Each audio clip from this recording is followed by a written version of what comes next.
آج کی آیت سورۃ البقرہ آیت نمبر 25۔ جنت کی خوشخبری، پاکیزہ نعمتیں اور ابدین زندگی۔ اعوذ باللہ من الشیطان الرجیم، بسم اللہ الرحمن الرحیم۔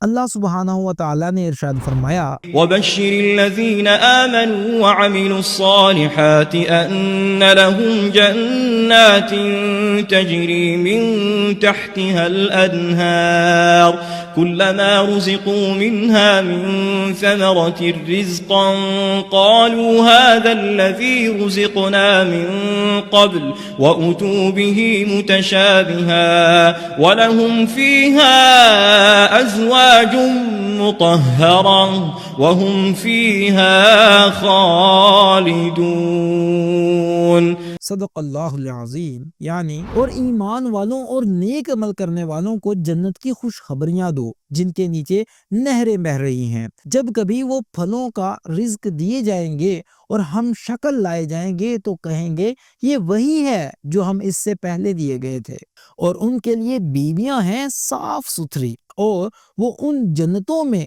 ہمیشہ رہنے والے ہیں۔ خوشخبری کا مستحق کون؟ اللہ سبحانہ و تعالیٰ نے کامیابی کا معیار صرف دعوے کو نہیں بلکہ ایمان کے ساتھ عمل صالح کو قرار دیا ہے۔ یہ دونوں لازم و ملزوم ہیں۔ ایمان بیج ہے تو عمل صالح اس کا پھل۔ جنت فطرت کا حسین شاہکار تجری من تحتها الانہار کی تصویر کشی بتاتی ہے کہ یہ وہ باغات ہوں گے جن کے دامن میں ندیاں رواں ہوں گی، اونچائی پر درخت اور نیچے بہتا پانی۔ یہ انسانیت کی فطرت کے لیے سکون اور شادابی کا وہ اعلیٰ ترین نمونہ ہے جس کا وعدہ رب کریم نے اپنے وفادار بندوں سے کیا ہے۔ متشابہہ، جنت کے پھل شکل و صورت میں دنیا کے پھلوں آم، انار، انگور جیسے ہوں گے تاکہ انسان اجنبیت محسوس نہ کرے، لیکن جب وہ انہیں چکھے گا تو ذائقہ ہر بار پہلے سے مختلف اور لاجواب ہوگا۔ پاکیزہ رفیق حیات، ازواج مطہرہ، جنت میں صرف کھانے پینے کا سامان نہیں بلکہ بہترین رفاقت بھی ہوگی۔ پاکیزہ جوڑے سے مراد وہ شریک حیات ہیں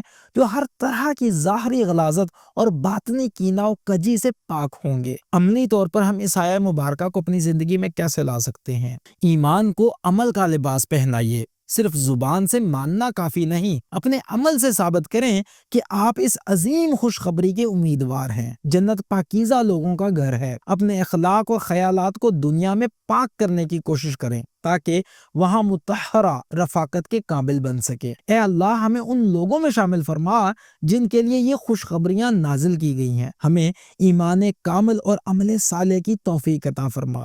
آمین یا رب العالمین۔